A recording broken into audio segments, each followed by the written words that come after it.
Hello everyone, লারাগন tutorial সিরিজের নতুন আরও একটি ভিডিওতে আপনাদেরকে স্বাগতম। আজকের এই ভিডিওতে দেখাবো কিভাবে লারাগনে আপনারা খুব সহজেই ওয়ার্ডপ্রেস প্রজেক্ট তৈরি করতে পারেন। আমরা জানি ওয়ার্ডপ্রেস একটি বহু ব্যবহৃত ও জনপ্রিয় সিএমএস। তো ওয়ার্ডপ্রেস নিয়ে আমরা সাধারণত কাজ করে থাকি এবং বেশিরভাগ ক্ষেত্রে লোকাল কম্পিউটারে ওয়ার্ডপ্রেসের প্রজেক্ট তৈরি করার মাধ্যমে আমরা সাধারণত পিএসপি সার্ভারকে ব্যবহার করে থাকি। অর্থাৎ সাধারণত আমরা ওয়ার্ডপ্রেসের প্রজেক্ট তৈরি করার জন্য লোকাল পিসিতে বা লোকাল মেশিনে আমরা পিএসপি সার্ভার ইনস্টল করে থাকি। তো সেই কাঙ্ক্ষিত ওয়ার্ডপ্রেস প্রজেক্ট কীভাবে আমরা লারাগনে ইনস্টল করব, তো সেই বিষয়টি আজকের এই ভিডিওতে আমি আপনাদেরকে দেখাবো। তো এর জন্য লারাগন সফটওয়্যারটিকে প্রথমে চালু করে নিতে হবে। তো আমি ক্লিক করতেছি যে স্টার্ট অল বাটনে। সো এখন আমাদের যে লারাগন সফটওয়্যার এটি চালু হয়ে গিয়েছে। তো এখন আমরা নতুন একটি লারাগন প্রজেক্ট তৈরি করব। তো এটি করার জন্য রাইট ক্লিক করে কুইক অ্যাপ থেকে ওয়ার্ডপ্রেসে ক্লিক করতে হবে এবং এখানে একটি নাম দিতে হবে। তো আমি একটি নাম দিই ওয়ার্ডপ্রেস। যখন আমরা ওকেতে ক্লিক করব তখন ওয়ার্ডপ্রেসটি ডাউনলোড হবে। সেই সাথে ওয়ার্ডপ্রেসের জন্য একটি ডেডিকেটেড বা একটি আলাদা ডাটাবেস লারাগন থেকে অটোমেটিকলি তৈরি করে দিতে হবে। এটির মানে হচ্ছে আপনাকে কোনো ডাটাবেস তৈরি করতে হবে না, আপনাকে কোনো ফাইল ডাউনলোড করতে হবে না। লারাগন সব কিছু তার মতো করে করে নেবে। এইভাবে লারাগনকে সাজানো হয়েছে। তো আমি প্রথমে ওকেতে ক্লিক করি। তো আমরা দেখতে পাচ্ছি যে ডাটাবেসটি তৈরি করেছে এবং ডাটাবেসটি অলরেডি তৈরি করেছে। ডাটাবেসটির নাম হচ্ছে ওয়ার্ডপ্রেস এবং এগিয়ে সাথে আমরা দেখতে পাচ্ছি একটি 23 মেগাবাইটের ফাইল লারাগন অটোমেটিকলি ডাউনলোড করে নিচ্ছে। সেটি হচ্ছে ওয়ার্ডপ্রেসের ফাইল। তো আমরা একটু অপেক্ষা করি এই ডাউনলোড প্রসেসটি শেষ হোক, তারপর আবার ফিরছি। তো আমাদের ডাউনলোড কমপ্লিট হয়ে গিয়েছে।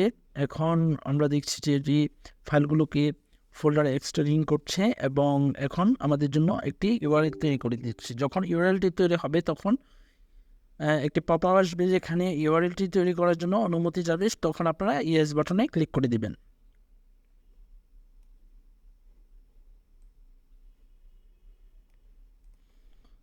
তো আমরা দেখতে পাচ্ছি আমাদের যে ওয়ার্ডপ্রেস প্রজেক্টটি সেটি তৈরি হয়ে গেছে। এখন আমি যদি ভিজিট বাটনে ক্লিক করি তাহলে আমাদের যে লোকাল ওয়ার্ডপ্রেস প্রজেক্টটি সেটির ইনস্টলেশন প্রক্রিয়ায় চলে যাবে।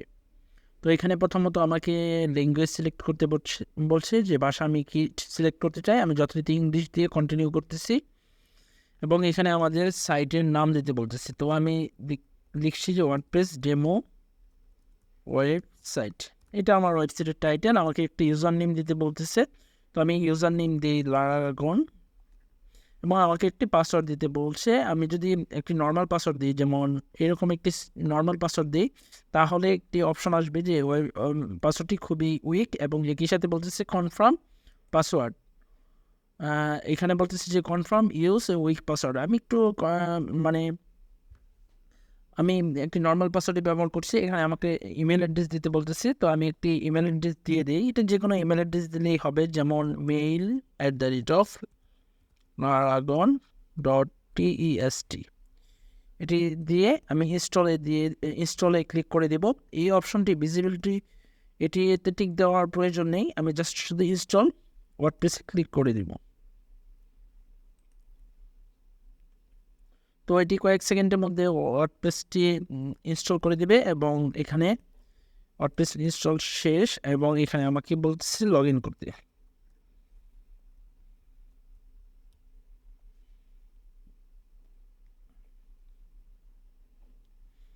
এটি ওয়ার্ডপ্রেসের অ্যাডমিন ড্যাশবোর্ড।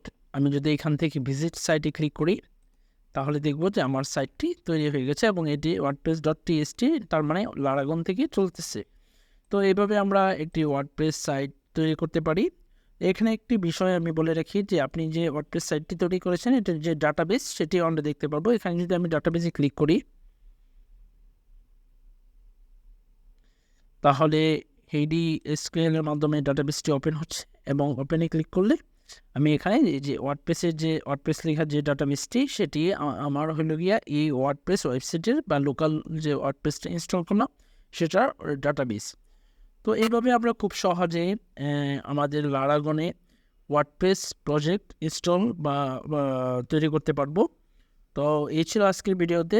যদি ভিডিওটি ভালো লেগে থাকে তাহলে ভিডিওটিতে একটি লাইক দিন। যদি ভিডিওটি আপনি ইউটিউব থেকে দেখে থাকেন তাহলে আমার ইউটিউব চ্যানেলটি সাবস্ক্রাইব করে বেল বাটনটি বাজিয়ে দিন।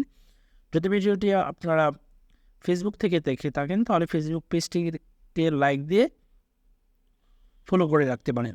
ধন্যবাদ ভিডিওটি দেখার জন্য।